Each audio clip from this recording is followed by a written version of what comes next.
جن کے متعلق وعدہ دیا جا رہا تھا وہ باعث تخلیق کائنات، وجہ تخلیق کائنات، مقصود کائنات، محبوب خدا، افضل الانبیاء، احمد مصطفیٰ، حضرت محمد مصطفیٰ صلی اللہ علیہ وسلم کی ذات پاک۔ حضرت امیر خسرو رحمۃ اللہ تعالی علیہ اس جلسہ رسالت کا نقشہ کھینچتے ہوئے آپ فرماتے ہیں کہ خدا خود میرے مجلس بود، اندر اللہ مقام خسرو، محمد شمع محفل بود، شملائے کے من بود۔ معزز سامعین،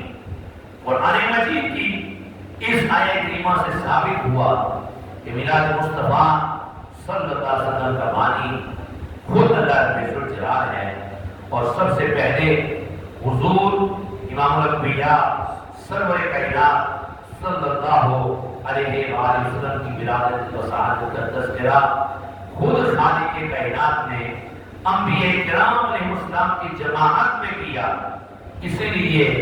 ہم کہتے ہیں کہ وہ لوگ خدا شاہد قسمت کے سکندر ہیں جو سرور عالم کا میلاد مناتے ہیں۔ آقا بھی اللہ تعالیٰ نے